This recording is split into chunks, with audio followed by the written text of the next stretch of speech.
Stage پر رونق افروز سادات کرام وعلماء ذوی الاحترام، اور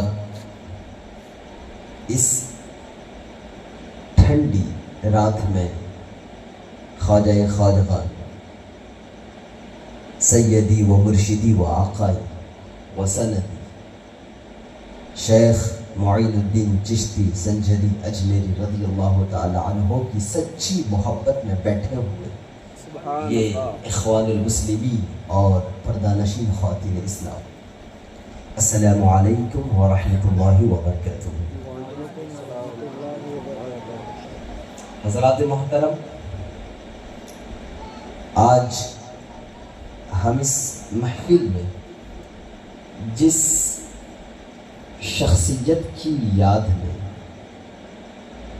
جس شخصیت کی محبت میں ہم یہاں پر جمع ہوئے ہیں، رب تبارک و تعالیٰ سے دعا ہے کہ مولا ہمیں ان کی شخصیت پر کما حقہ روشنی ڈالنے کی توفیق و رفیق عطا فرمائے، اور مولا کریم ہمیں ان کے نقش قدم پر چلائے، چونکہ خواجہ معین الدین چشتی سنجری اجمیری کی وہ ذات ہے کہ جب وہ مدینہ منورہ سے آقا علیہ السلام کا فرمان ہوا، ارشاد ہوا اور ہندوستان کی زمین کی اور آئی، تو وہاں سے جو فرمان ہوا تھا وہ کیا ہوا تھا کہ معین الدین ہندوستان جاؤ، وہ کفر و ظلمت سے بھری زمین ہے، تو اس زمین میں جا کر اسلام کا جھنڈا لہراؤ۔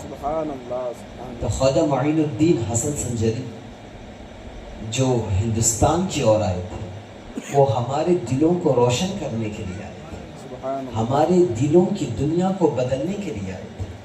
حضرات محترم، آغاز گفتگو سے قبل ایک مرتبہ بآواز بلند درود شریف کا ہدیہ نچھاور کرے اور پڑھے، اللہم صلی علی سیدنا و نبینا و مولانا محمد و بارک وسلم صلاۃ و سلاما علیک یا حبیبی یا رسول اللہ صلی اللہ تعالی علیہ وسلم۔ حضرات، ابھی میں چند ماہ قبل مدینہ منورہ کی سرزمین پر تھا، اور حضرت میں ریاض الجنہ میں تھا، اور وہاں پر میں نے محبت بھرا ایک کلام لکھا تھا۔ اگر آپ لوگوں کی اجازت ہو تو آج میرا من ہے کہ ذرا سا عشق کے بولوں میں کچھ سنا دیا جائے۔ تو حضرات ایک مرتبہ بلند آواز سے درود پاک کا ہدیہ نچھاور کریں، اللہم صلی علی سیدنا مولانا محمد و بارک وسلم وسلام علیک یا حبیبی یا رسول اللہ صلی اللہ تعالی علیہ وسلم۔ میری آواز تو حضرت کی طرح نہیں ہے، لیکن آپ ذرا میرا ساتھ دیجئے گا، تاکہ رب تبارک و تعالیٰ سے دعا ہے کہ یہ جو محبت بھرے الفاظ ہیں، رب تعالیٰ اپنے محبوب کریم صلی اللہ تعالیٰ علیہ وسلم کے صدقے تو پھر اپنی بارگاہ میں قبول فرمائے، اور یہ نذرانہ عقیدت بھی ہو جائے آپ کے بیٹے سیدی معین الدین چشتی سنجری کی بارگاہ۔ حضرات دیکھیں، بڑے پیار سے سنیں، بڑے محبت سے لکھا ہے، ذرا سا آواز کھول دیں۔ چمکانے مقدر قسمت کا، آپ لوگوں کو اپنے مقدر کے، اپنی قسمت کے مقدر چمکانے ہیں نا، تو ذرا جوش میں اور ایمانی ثبوت دیتے ہوئے اس کو سنیں کہ چمکانے مقدر قسمت کا ہم طیبہ کو جایا کرتے ہیں۔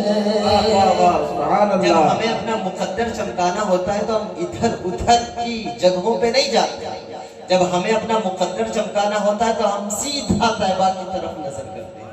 چمکانے مقدر قسمت کا ہم طیبہ کو جایا کرتے ہیں، چمکانے مقدر قسمت کا، چمکانے مقدر قسمت کا ہم طیبہ کو جایا کرتے ہیں، اور چمکا کے مقدر قسمت کا غیروں کو جلایا کرتے ہیں، اور چمکا کے مقدر قسمت کا غیروں کو جلایا کرتے ہیں۔ اور آقا علیہ السلام پر، ان کی عزت پر ہماری جانیں آج بھی قربان ہیں، کل بھی قربان تھی اور قیامت تک قربان رہے۔ دیکھیں کہ قربان تھی ہے ہوگی جانیں، قربان تھی ہے ہوگی جانیں، عصمت پر نبی کے او نجدی،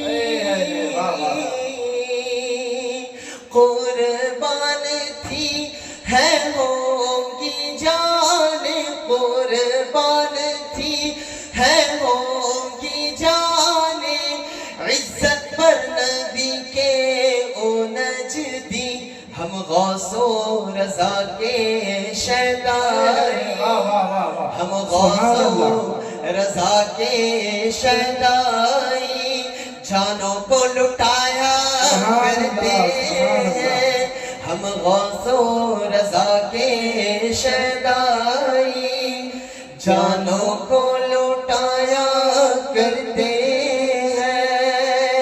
اور اگر آپ کو عزت چاہیے تو کہیں ادھر ادھر نہ جائے، کجا نہ ڈھونڈے، ادھر ادھر نہ جائے، کیونکہ رب تبارک و تعالیٰ کا فرمان ہے وَلَوْ أَنَّهُمْ ظَلَمُوا أَنفُسَهُمْ جَاءُوكَ فَاسْتَغْفَرُوا اللَّهَ وَاسْتَغْفَرَ لَهُمُ الرَّسُولُ، کہ اگر تم اپنے گناہوں سے پریشان ہو جاؤ تو میرے محبوب کے در پر آ جاؤ۔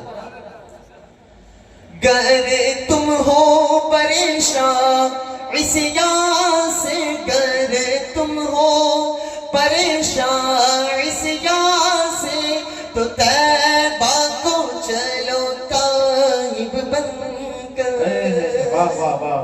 گر تم ہو پریشان عصیان سے، گر تم ہو پریشان عصیان سے، تو طیبہ کو چلو تائب بن کر، کیوں؟ کیونکہ وہ فرمانے خدا چاہو کا سے عصیاں کو مٹایا کرتے ہیں۔ نعرہ تکبیر، نعرہ رسالت، نعرہ رسالت، جشن غریب نواز، سبحان اللہ سبحان اللہ۔ وہ فرمانے خدا چاہو کا سے عصیاں کو مٹایا کرتے ہیں، اور غیر عز و شرف کے ہے خواہاں، تو ایجا اوجا کیوں کر پھرے۔ ایجا اوجا کہتے ہیں اس طرف اس طرف، یہ فارسی کا لفظ ہے کہ گر عز و شرف کے ہے خواہاں، گر عز و شرف کے ہے خواہاں، تو ایجا اوجا کیوں کر پھرے۔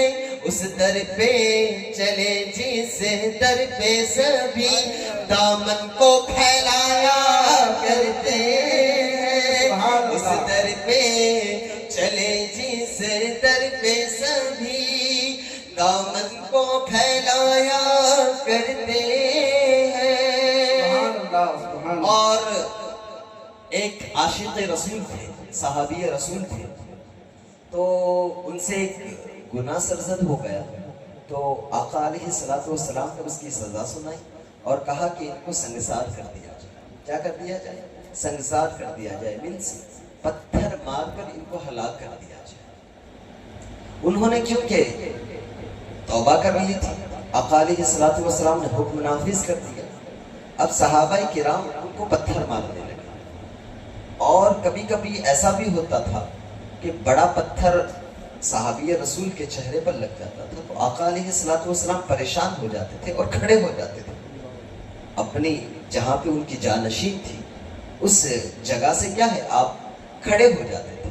کسی پوچھنے والے نے پوچھا کہ یا رسول اللہ آپ ہی نے حکم دیا ہے، آپ ہی نے سزا کا حکم دیا ہے اور آپ ہی درد سے پریشان تھے۔ آقا علیہ الصلوۃ والسلام کہتے ہیں کہ وہ میرا فیصلہ تھا، وہ میرا عدل تھا، یہ میری محبت ہے۔ سبحان اللہ۔ حضرات جب پتھر مار کر سنگسار کر کر ان کو ہلاک کر دیا گیا اور انہوں نے سمجھے کہ ایک جام شہادت نوش فرما لیا، تو جب ان کا جنازہ تیار کیا گیا تو آقا علیہ الصلوۃ والسلام ان کے جنازے میں اپنے انگوٹھوں کے بل چل رہے ہیں، اپنے انگوٹھوں کے بل چل رہے ہیں۔ تو صحابہ کرام نے کہا بظاہر تو یا رسول اللہ اتنی بھیڑ نظر نہیں آتی، اتنا ازدحام نہیں، یہ آپ اس طرح کیوں چل رہے ہیں؟ تو آقا علیہ الصلوۃ والسلام نے کہا کہ فرشتوں کا اتنا ازدحام ہے کہ مجھے پاؤں رکھنے کی جگہ نہیں۔ تو حضرات یہ جو میں نے شعر لکھا ہے نا، بڑے محبت بھرے انداز میں لکھا ہے۔ اگر آپ کے اندر سچا ایمان ہے اور سچا عشق ہے تو مجھے یقین ہے کہ آپ لوگ خاموش نہیں رہے۔ حضرات دیکھیں کہ جب عاشق احمد کا گھر سے اٹھتا ہے جنازہ کاندھوں پر، میں نے اس واقعے کو اپنے انداز میں کھینچنے کی کوشش کی ہے کہ جب عاشق احمد کا گھر سے، جب عاشق احمد کا گھر سے اٹھتا ہے جنازہ کاندھوں پر، تو لینے کو بلائے عاشق کی، تو لینے کو بلائے عاشق کی، معصوم بھی آیا کرتے ہیں، تو لینے کو بلائے عاشق کی، معصوم بھی آیا کرتے ہیں۔ اور کچھ لوگ جب مدینہ شریف میں چلے جاتے ہیں نا تو حضرت انہیں اپنے ہوش کا ٹھکانہ نہیں رہتا، وہ بڑے بے ادب بن جاتے ہیں، کبھی اس طرح چلتے ہیں کبھی اس طرح چلتے ہیں۔ حالانکہ امام احمد رضا تو کیا کہتے ہیں کہ حرم کی زمین اور قدم رکھ کے چلنا، حرم کی زمین اور قدم رکھ کے چلنا، ارے سر کا موقع ہے ہو جانے والے۔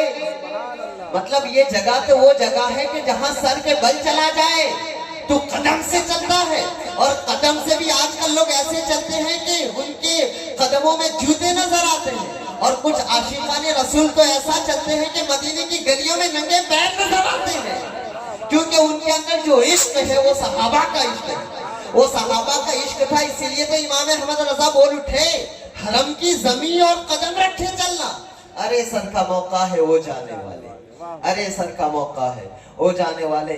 اسی انداز کو تو جب ان کے بیٹے نے کہا کہ سر کے بل جاتا مگر ضعف نے جانے نہ دیا، سر کے مفتی اعظم کیا کہتے ہیں کہ میں تو جاتا سر کے بل جاتا مگر ضعف نے، کمزوری نے مجھے جانے نہ دیا۔ تو حضرات دیکھیں کہ دیوانہ نہ بن تو ہوش میں آ، دربار ہے یہ عظمت والا،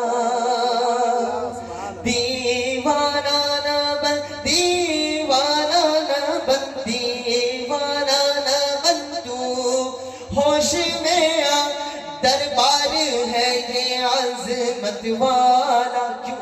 کیونکہ اقطاب زمانہ قدسی بھی، اقطاب کسے کہتے ہیں؟ جو بڑے بڑے قطب ہو، جو بڑے بڑے ولی ہو، چاہے وہ غوث اعظم ہو، چاہے وہ معین الدین چشتی ہو، چاہے وہ فرید الدین ہو، چاہے وہ نظام الدین ہو، چاہے وہ زکریا ملتانی ہو، چاہے وہ مخدوم اشرف سمنانی ہو، کوئی بھی ولی ہو، کوئی بھی قطب ہو، تمام اقطاب۔ اور قدسی کہتے ہیں فرشتوں کو، قدسی کسے کہتے ہیں؟ فرشتوں کو۔ تو کیا کہا کہ دیوانہ نہ بن تو ہوش میں آ، دربار ہے یہ عظمت والا۔ کیوں؟ کیونکہ اقطاب زمانہ قدسی بھی راہوں میں ٹکرایا کرتے ہیں، اقطاب زمانہ قدسی بھی راہوں میں ٹکرایا کرتے ہیں۔ اور آخری شعر ملاحظہ فرمائے وقتہ، اور یہ ایک دعائیہ کلمات بھی ہیں، اللہ اپنی بارگاہ میں قبول فرمائے کہ امید کرم کیسے نہ رکھے یہ پاپی محمد اس در سے،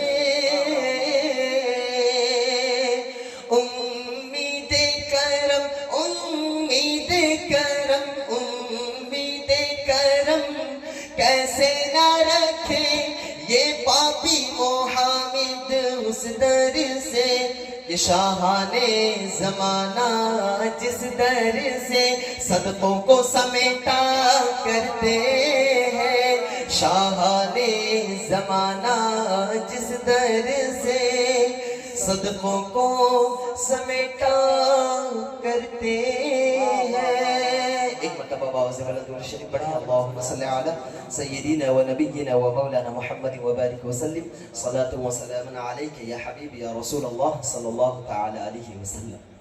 حضرات، امام احمد رضائی ارشاد فرماتے ہیں کہ ذرے جھڑ کر تیری پیزاروں کے، ذرے جھڑ کر تیری پیزاروں کے تاج سر بنتے ہیں